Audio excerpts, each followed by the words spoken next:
Bonjour à tous et bienvenue à ce webinaire sur comment assurer la continuité de son service client en toutes circonstances, compte tenu de la crise sanitaire que nous avons traversée, que nous traversons encore.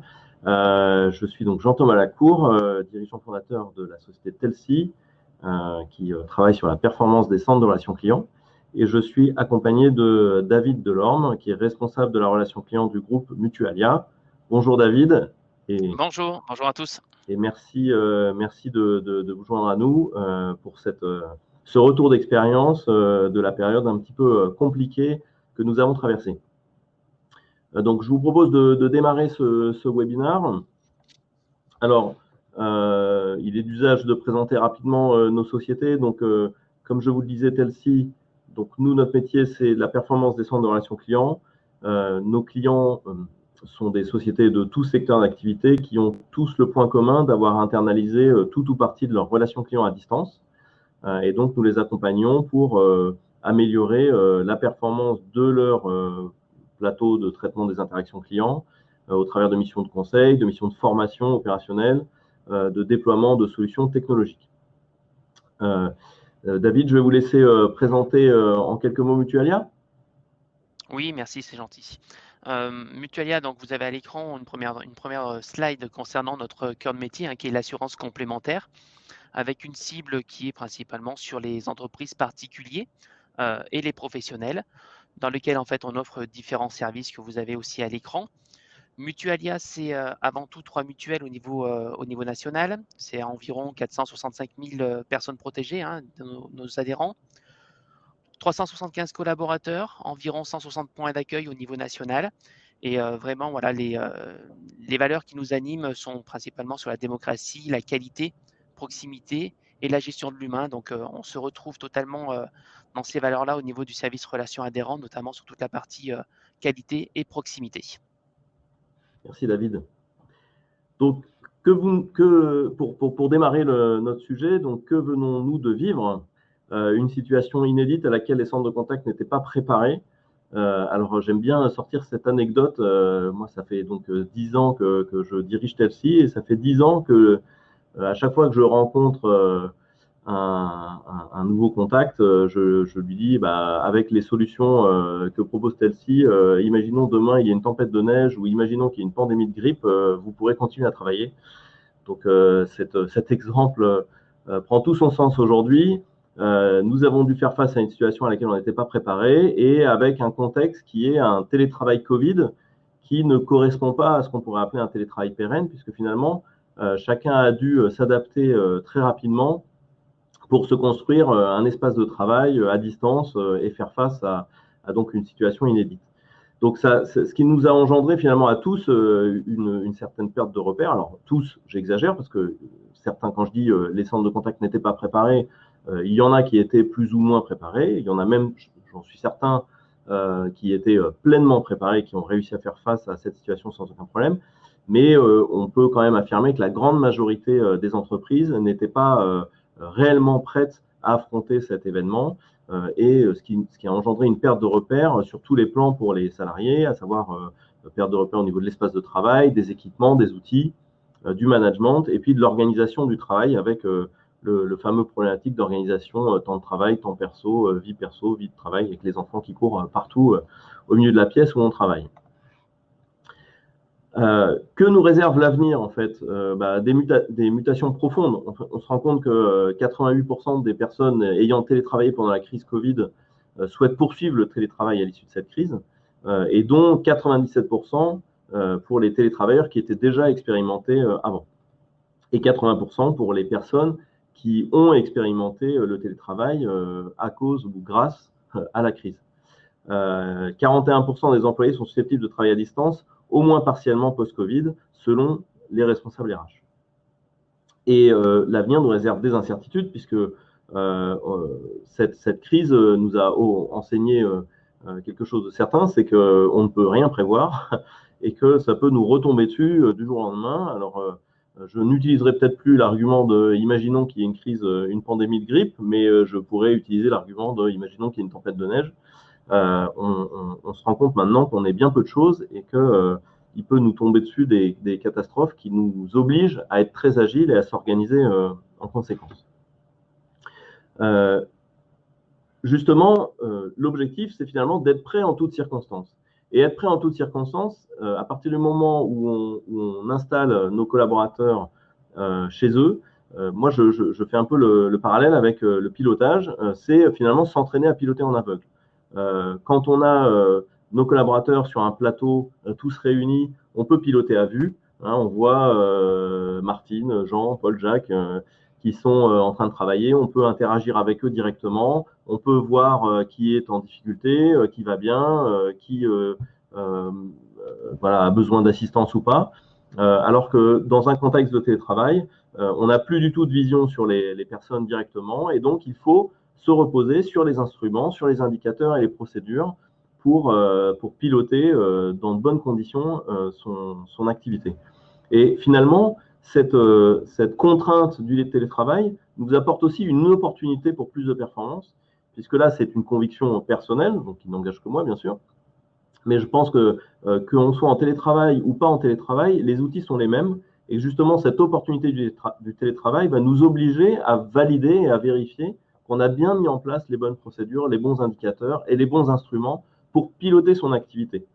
Et une fois qu'on aura mis en place les bons moyens pour piloter une activité en télétravail, bah, finalement, on sera d'autant plus performant lorsque les salariés seront revenus sur site, puisque on ne sera plus sur du pilotage subjectif à vue, tiens, je contrôle, j'écoute et je vois ce qui se passe, mais réellement sur du pilotage objectif à partir d'éléments très factuels sur les outils.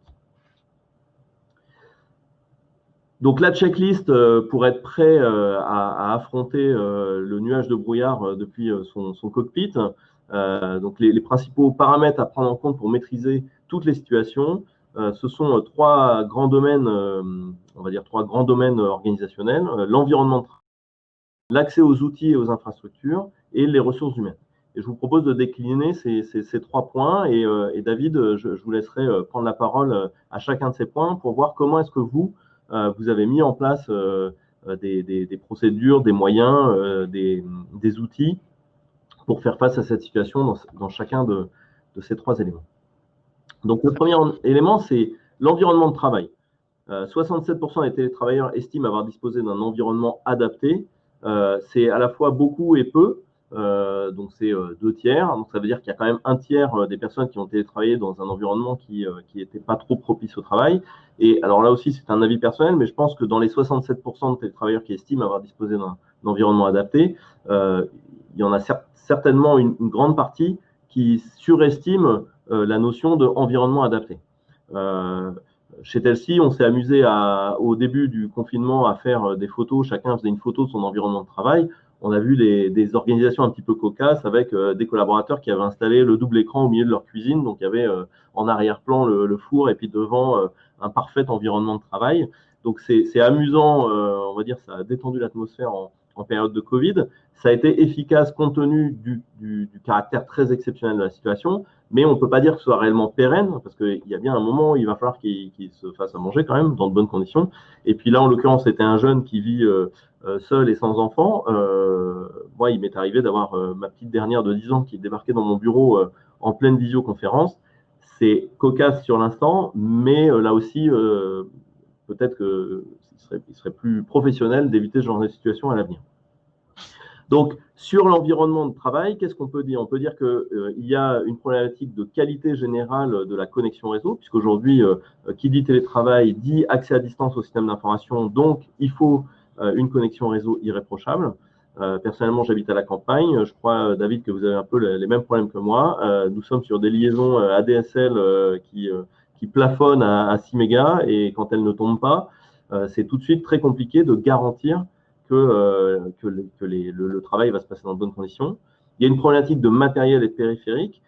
Les centres de relations clients n'étaient pas nécessairement équipés en PC portable parce que voilà, l'investissement PC portable est quand même beaucoup plus important que l'investissement en matériel fixe, sans parler de toutes les sociétés qui travaillent avec des platines passives, on va dire.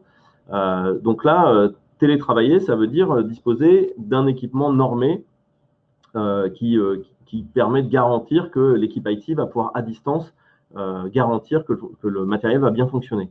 Donc c'est le PC portable, mais c'est aussi bien entendu le double écran quand on a beaucoup d'applications métiers à utiliser dans le cadre de l'activité de relation client. Et puis c'est le micro-casque auquel on ne pense pas forcément, mais un micro-casque, c'est raccordé pour un périphérique dédié. Donc, si vous avez un poste téléphonique Alcatel, il est raccordé pour un poste téléphonique Alcatel. Si vous avez de l'Avaya, c'est pour de l'Avaya.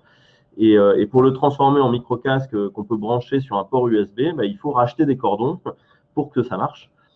Et bien entendu, il n'est pas question que le télétravailleur passe 5 ou 6 heures au téléphone, si on parle du téléphone, bien sûr, avec une oreillette on va dire, d'entrée de gamme ou pique le casque de jeu de ses enfants, puisqu'on a quand même des risques, des risques de santé qui peuvent en découler. Donc, bien faire attention aux équipements techniques.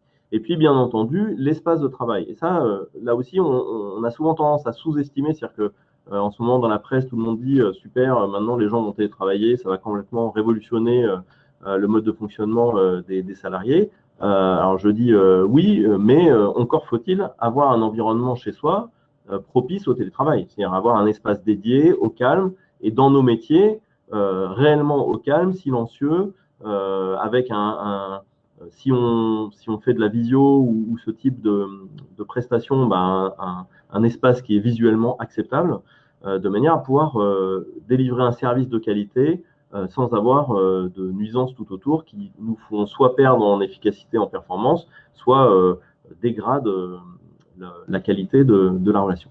Alors vous, de votre côté, David, est-ce que vous pouvez nous faire déjà un premier retour d'expérience sur la gestion de l'environnement de travail auprès de vos collaborateurs? Oui, tout à fait. Pour rappeler un petit peu le contexte de Mutualia, donc on a deux centres d'appel qui sont sur des sites différents. On en a un dans le Cantal, donc effectivement sur lequel on est touché de plein fouet par rapport aux connexions Internet notamment, et un autre sur Angoulême sur lequel on a un petit peu moins de problématiques à ce niveau-là. Ce qu'il fallait savoir, c'est que nous, on n'était pas du tout préparés au télétravail, c'est-à-dire qu'on n'avait pas envisagé pour l'instant d'avoir la possibilité de faire du télétravail. C'est-à-dire que tout notre environnement, téléphonie notamment, n'était pas du tout adapté au télétravail. Donc on s'est retrouvé vraiment face à une page blanche le jour où on a dit il faut confiner tous nos collaborateurs parce qu'on n'a pas la possibilité de venir au bureau. Donc fort heureusement pour nous, on avait déjà engagé quelques réflexions de changement de téléphonie avec Telsi pour acquérir l'outil Kiamo. Donc c'est ce qui nous a permis vraiment d'avoir cette agilité et puis de faire preuve de pragmatisme, d'aller au plus vite et au plus urgent pour essayer de trouver des solutions. Vous disiez tout à l'heure, pas de PC portable pour nos téléconseillers. Donc on s'est vraiment appuyé sur la bonne volonté de tout le monde et on s'est appuyé sur le matériel personnel des téléconseillers dans un premier temps. Où on a été obligé de paramétrer tous les PC de nos collaborateurs à titre individuel. On a été obligé de vérifier toutes les connexions Internet. Et pour les personnes sur lesquelles on avait des problématiques de connexion en bout de ligne ou autre, on a fait l'achat de clés Wi-Fi pour les équiper, pour avoir un réseau. On parlait des casques, c'est pareil. Nos casques étaient compatibles, mais simplement avec notre poste téléphonique au bureau. Donc on a commencé les quelques premiers jours avec des oreillettes, des casques Bluetooth qu'on pouvait trouver à droite à gauche, et puis on a vite fait l'acquisition de nouveaux casques de téléphonie qui permettent de brancher sur un port USB. Et l'espace du travail, c'est pareil. L'espace du travail, ça a été un petit peu compliqué. Donc, on n'a pas voulu rajouter du stress sur le stress déjà par rapport à cette activité-là. Mais effectivement, voilà, l'espace de travail chez tout un chacun est différent. Voilà, là, je me retrouve dans une pièce, mais mes collaborateurs, c'était pareil. Soit il y en avait qui étaient dans la cuisine, dans le salon, avec les enfants qui sont à droite à gauche. Mais bon an, mal an, dans les communications qu'on a pu avoir, le retour d'expérience qui est fait sur cet environnement-là, tout le monde était assez compréhensif sur l'environnement de travail. Donc, on pouvait entendre effectivement de temps en temps les enfants qui étaient de l'autre côté au bout du fil, mais tout le monde avait ce repère-là. Donc, c'est quand même bien passé. Merci David. Donc, pour conclure vraiment sur cette partie environnement de travail, on se rend bien compte qu'il y a bien une différence entre gérer une crise, donc finalement mettre en œuvre un plan de continuité d'activité dans le cadre d'un événement exceptionnel qui empêche nos salariés de venir travailler sur le lieu de travail. Donc, j'évoquais la tempête de neige, ça peut être un incendie, si on prend des cas un peu extrêmes et pas très agréables. Donc là, c'est dans l'urgence, il faut pouvoir gérer une reprise et une continuité d'activité avec un mode qu'on peut accepter comme étant un mode dégradé, puisqu'on gère l'urgence. Donc, pour gérer l'urgence, il faut malgré tout avoir quand même prévu de pouvoir avoir une connexion réseau, d'avoir un équipement qu'on peut transporter jusqu'à chez soi ou un équipement présent à la maison qui est compatible pour pouvoir fonctionner. Et puis, avoir un espace chez soi où on peut rapidement se construire un petit environnement de travail. Ça, c'est pour gérer l'urgence. Mais si on veut construire un télétravail durable qui correspond à nos critères d'exigence, on va dire, de qualité de travail, là, pour le coup, il y a vraiment une politique liée à l'environnement de travail à mettre en œuvre avec des projets importants, structurants et bien entendu des coûts importants puisque on agit et puis quelque part aussi des contraintes assez fortes, puisqu'il va falloir être intrusif sur le domicile de nos collaborateurs. Donc, garantir qu'il y a une connexion réseau qui tienne la route chez le collaborateur, avec derrière des problématiques RH, des problématiques juridiques, liées en plus à on va dire un contour juridique du télétravail qui, en France, n'est pas forcément toujours très clair quand il s'agit de mettre en place des choses chez nos collaborateurs. Donc, beaucoup de travail pour pérenniser cette situation. Si on passe maintenant sur la partie outils infra, alors, une des principales complexités, là aussi, c'est finalement de simplifier la vie du collaborateur. C'est-à-dire que quand on est une société IT, que ce soit une société de services informatiques, une start-up ou je ne sais quoi, dans lequel on a que des informaticiens qui sont rompus au cloud, au VPN, au téléphone portable ouvert dans le coin d'un McDo avec le Wi-Fi gratuit pour pouvoir finir 3 lignes de code. Il n'y a pas vraiment de problème. On peut très facilement envoyer tout le monde travailler à la maison. D'ailleurs, chez Telsi, nous, nos équipes IT, donc ceux qui sont les plus, on va dire, techniques, ont eu aucun mal à se mettre au télétravail du jour au lendemain dans la minute. En revanche, pour des acteurs, enfin pour des téléconseillers ou même nous, chez nous, pour les ressources commerciales, marketing, les fonctions support, qui ne sont pas plus bêtes que les techniciens, hein, bien loin de là, mais qui sont moins rompus à la technologie, on se rend compte qu'il y a plein de freins. Le premier frein tout bête étant, je suis chez moi, il faut que je lance un client VPN. Ah oui, mais je ne me souviens plus du mot de passe. Parce que notre responsable sécurité informatique nous a distribué des mots de passe de 350 caractères qu'il faut retenir et qui sont bien entendu impossibles à retenir. Parce qu'on ne se souvient plus où est le client de messagerie, parce que ce jour-là, pas de chance, la connexion réseau ne marche plus et donc on croit que c'est le client VPN qui ne marche pas, mais en fait, ce n'est pas le client VPN, c'est la connexion réseau, etc.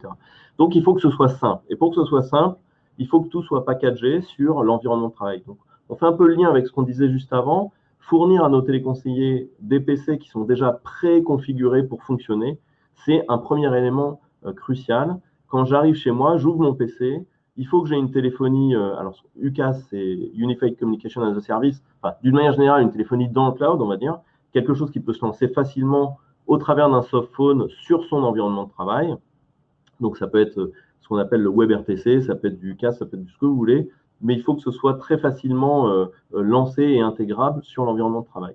Il faut une politique de sécurité adaptée, ni trop peu, puisqu'il faut quand même garantir la sécurité des données, que ce soit dans le cadre du RGPD ou tout simplement dans le cadre de la sécurisation de l'accès aux données, puisque nos collaborateurs sont chez eux, donc on ne sait pas trop quel est l'écosystème sur leur domicile.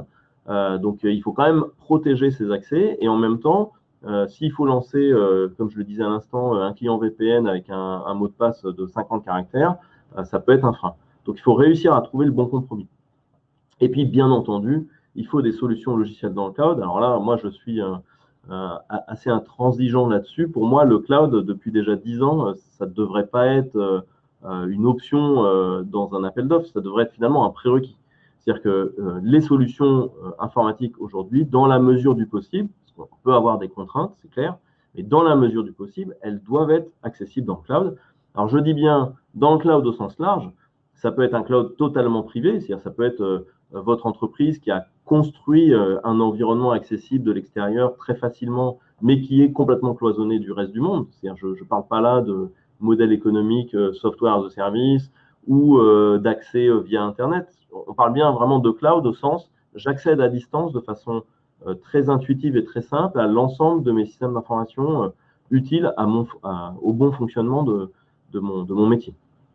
Donc, accéder aux solutions logicielles dans le cloud sur la téléphonie et la distribution des interactions clients, et aussi accéder aux outils métiers, bien entendu, puisque si je fais, je sais pas moi, de la réservation de voyage, il me faut mon interface de réservation de voyage. Pour tout ce qui est assurance, mutuelle, banque, il faut accès au système transactionnel pour pouvoir faire le job, on va dire.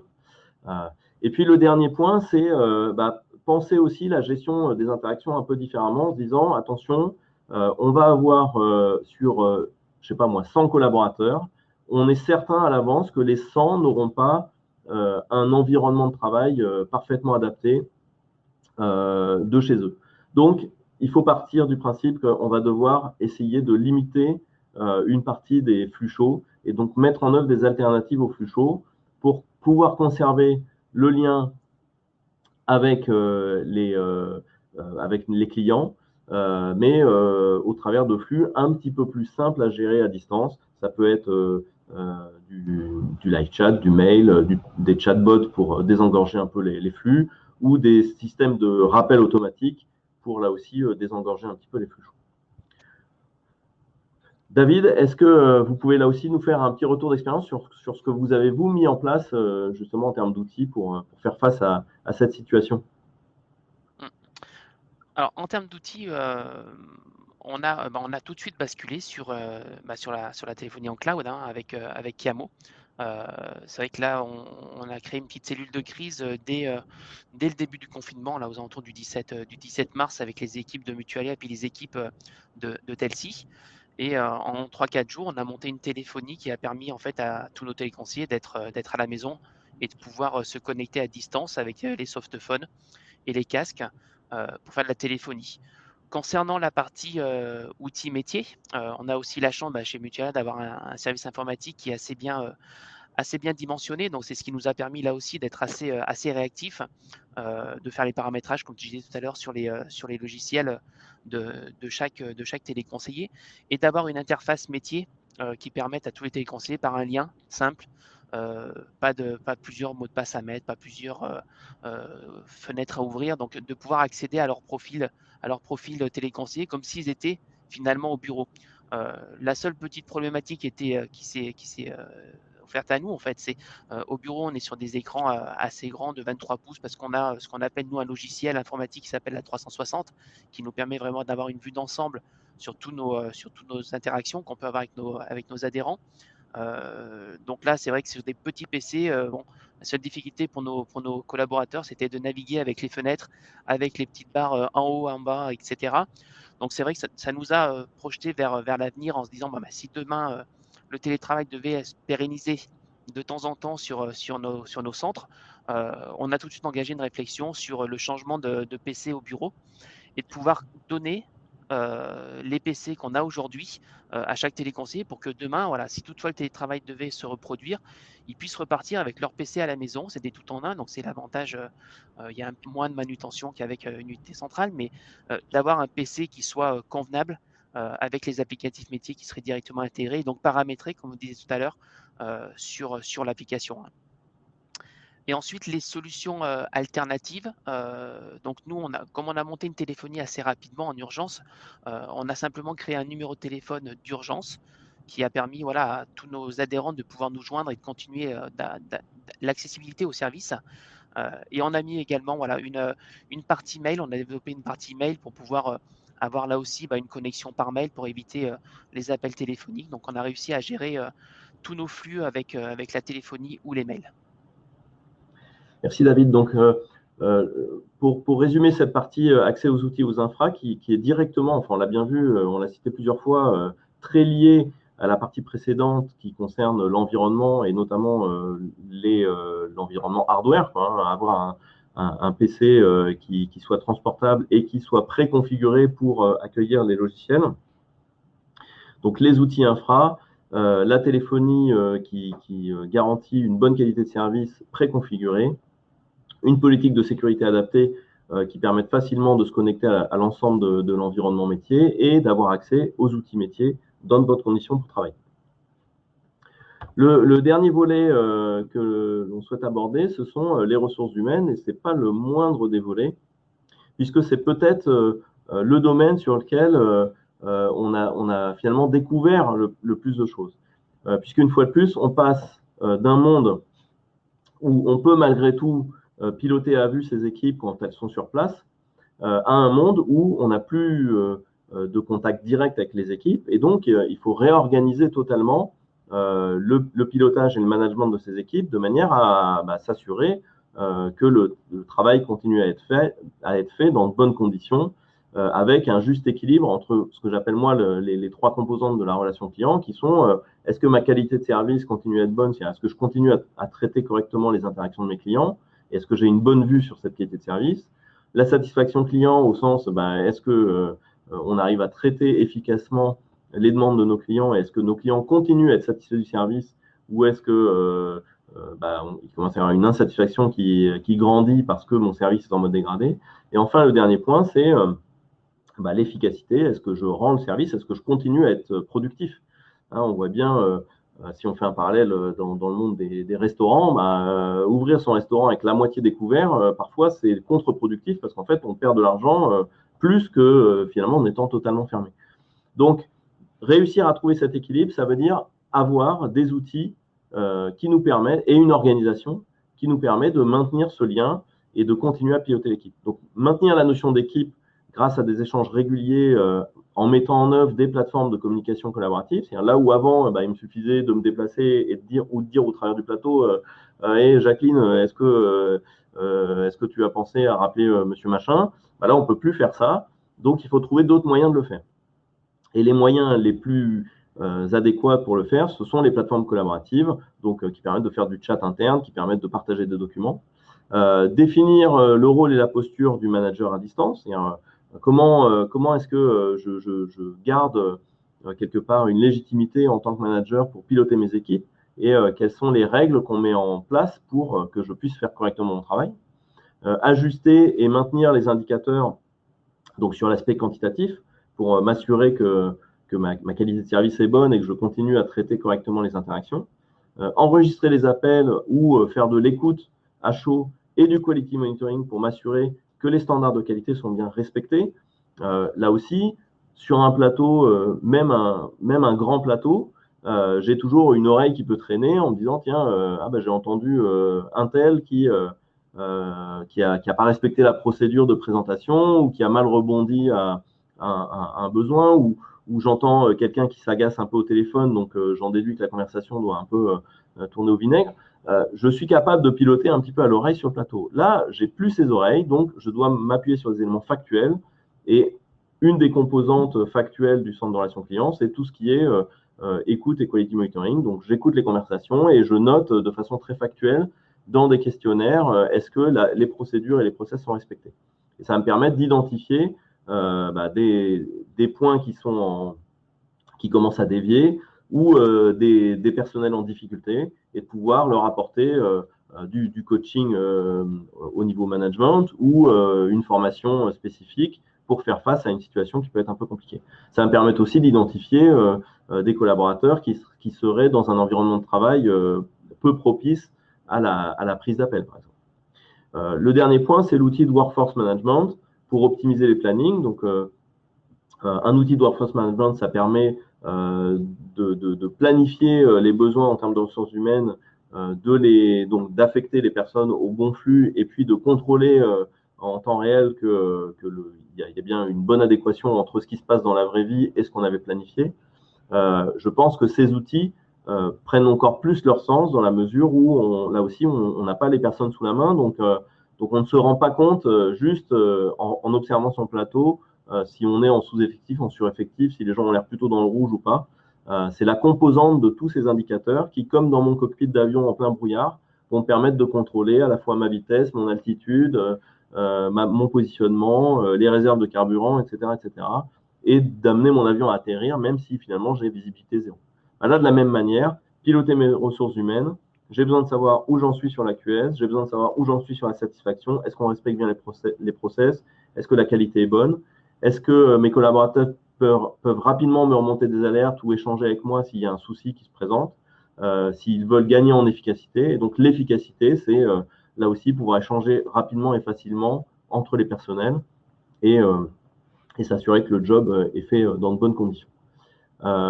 David, là aussi, peut-être que vous pouvez nous faire un retour d'expérience sur cette gestion des ressources humaines en période Covid qui a été d'autant plus compliquée à gérer qu'elle a été totalement soudaine et qu'il a fallu s'adapter très vite. Soudaine et subie. Donc c'est vrai que cette situation, elle nous a rendus autant aveugles d'un point de vue relationnel avec nos équipes, hein, parce qu'effectivement, on les avait plus à proximité. Sourds aussi parce que, comme vous le disiez, on n'a plus cette oreille qui est sur le plateau et qui peut détecter des situations compliquées ou pas, ou de coaching ou d'accompagnement sur un instant. Donc, tout de suite, on a mis en place, alors on a fait ça dans l'urgence, hein, tout de suite, on a commencé à mettre en place tout d'abord un compte WhatsApp entre tous les collaborateurs et l'encadrement pour garder le lien, continuer à garder le lien parce que c'était un petit peu compliqué. Donc ça, on a fait ça pendant à peu près une petite semaine. Et puis après, on a tout de suite basculé sur une plateforme de communication collaborative qui est Slack et qui nous a permis voilà, de pouvoir faire de la conférence téléphonique assez régulièrement, de pouvoir faire de la visio également entre les collaborateurs. Donc on a créé des groupes de travail, notamment sur des parties sur lesquelles on n'avait pas ni le temps nécessaire sur le plateau, quand on est sur le plateau, de pouvoir lancer ces ateliers-là. Donc ça nous a permis de créer chaque atelier avec des personnes différentes. Donc autant on avait des interactions par visio, par cette plateforme collaborative avec l'encadrement, mais les téléconseillers eux-mêmes pouvaient également avoir des interactions. Donc, on essayait de remettre un petit peu l'humain au cœur de cette activité-là. Habituellement, ils pouvaient le faire sur le plateau en direct. Là, ils le faisaient par rapport à Slack. On a fait, comme vous avez dit aussi, également des petits challenges photos sur l'environnement de travail pour essayer de garder ce lien-là. Et puis après, on est parti sur un pilotage qui était un pilotage un petit peu allégé. On est resté vraiment sur des indicateurs clés sur le centre d'appel. Donc, en termes de QS, en termes de DMT et de gestion des flux, on en est resté vraiment là pour essayer de limiter au maximum, rajouter du stress sur le stress. On disait tout à l'heure, certaines personnes ont très bien vécu le confinement, d'autres l'ont moins bien vécu. Donc, on ne voulait pas rajouter du stress au stress. Donc, on est vraiment resté sur des indicateurs très basiques qui permettent voilà, d'avoir une vision claire de ce qu'on sait faire et de ce qu'on fait actuellement. Donc, notre QS était principalement l'indicateur clé. Très peu d'écoute, on parlait des écoutes, on a fait très très peu d'écoute là aussi. On s'est limité aux écoutes pour vérifier la qualité de la communication, mais la qualité en termes de connexion. Aujourd'hui, on a la chance chez Mutualia d'avoir des équipes quand même qui sont assez matures dans l'approche de la relation client. Donc, on n'a pas testé les écoutes sur ces indicateurs-là, on les a vraiment testés simplement sur la vérification de la connexion Internet. En termes de planification, sur le dernier point, on a voulu faire une planification quand même simplifiée. On s'est dit passer 7 heures, 7h30 au téléphone dans un environnement de travail qui n'est pas forcément propice à la relation client. On a préféré quand même réduire les horaires d'ouverture de notre plateau pour permettre voilà, de pouvoir coupler la vie de famille avec la vie professionnelle, les devoirs des enfants, les Teams, les School Info ou autres. Donc, il fallait quand même aussi coupler ça avec notre activité. Donc, on a réduit l'activité du plateau, ce qui nous a permis de faire un seul et même planning pour tout le monde, les mêmes horaires pour tout le monde. On a fait une coupure du temps de midi. Habituellement, on est quand même ouvert de 8h30 jusqu'à 17h30 sans coupure avec une rotation. On a fait une coupure pendant midi, donc du coup, comme ça, tout le monde savait qu'on coupait à telle heure et reprenait à telle heure.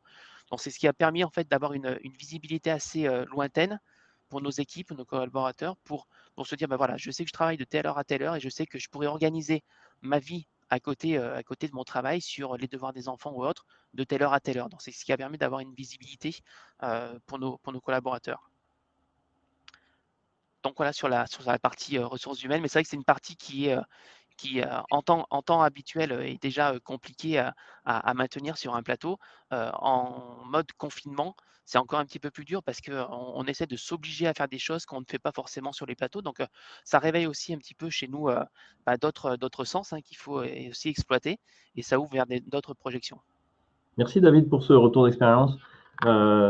Moi, je retiendrai vraiment ce mot de la fin qui nous emmène justement à, une fois de plus, transformer la contrainte en une opportunité de faire évoluer nos modes de fonctionnement en termes d'outils, en termes de pilotage, en termes de management et de formation continue des collaborateurs.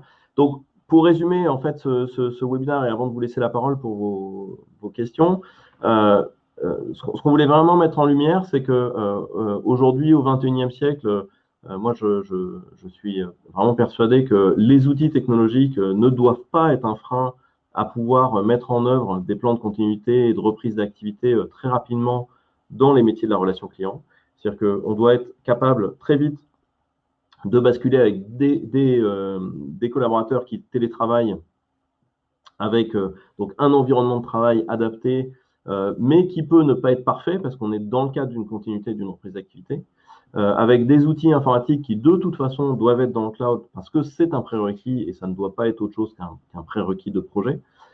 Et enfin, parce qu'on a les bons outils pour le pilotage qui nous permettent de piloter l'activité, qu'on soit sur place ou à distance, peu importe. On est doté des bons indicateurs pour pouvoir s'assurer que la performance est en rendez-vous.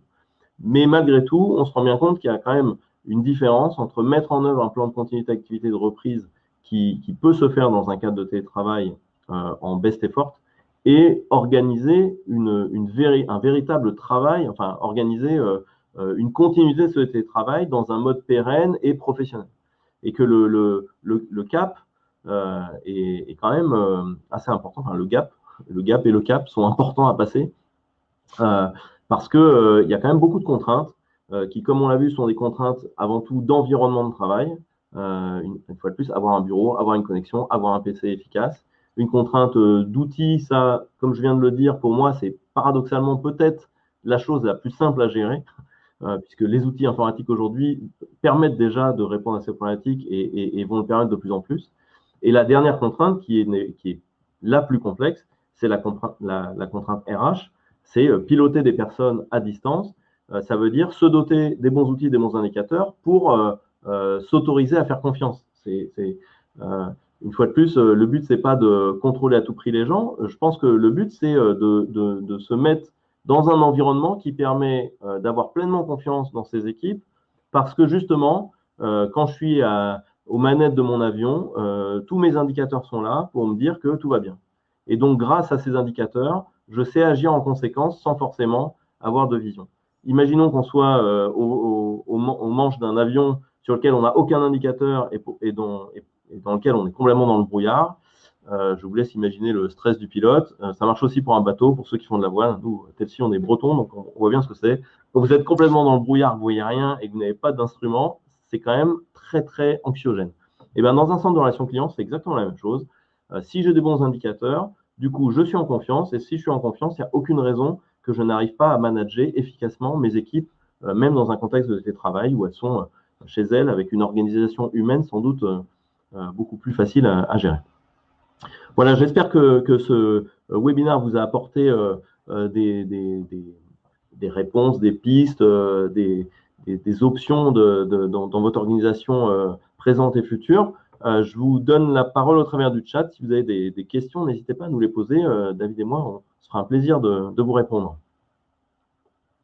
Alors, je me tourne vers Aurore qui pilote, donc pas de questions. Écoutez, j'espère que s'il n'y a pas de questions, c'est parce qu'on a été très très clair et que ça vous a apporté un retour d'expérience intéressant. David, je vous remercie. Ah, on me fait signe.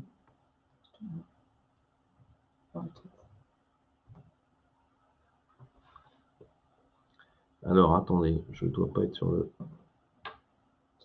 Hop. Alors.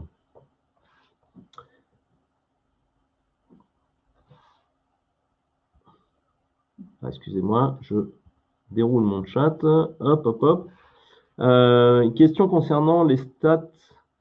Ce sont des chiffres de manière générale ou pour tester uniquement? Par exemple, 67% étaient travailleurs. Non, alors ce sont des chiffres qui viennent d'une étude télétravail contraint période de confinement menée par l'Agence nationale pour l'amélioration des conditions de travail. Agence dont j'ignorais l'existence jusqu'à peu. Mais donc voilà, c'est une étude officielle menée par un organisme. Alors je me tourne vers Aurore, c'est un organisme d'État sans doute. Oui, c'est un organisme d'État. Qui a été menée auprès de 8000 personnes.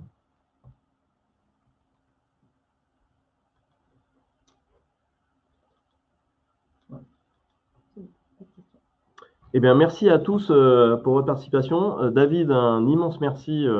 C'est toujours, je trouve, beaucoup plus parlant d'avoir des retours concrets, parce que nous, on essaye d'apporter un retour d'expérience de nos clients, de la théorie, mais je trouve que quand c'est le client qui s'exprime directement, c'est quand même beaucoup plus percutant. Donc, merci infiniment.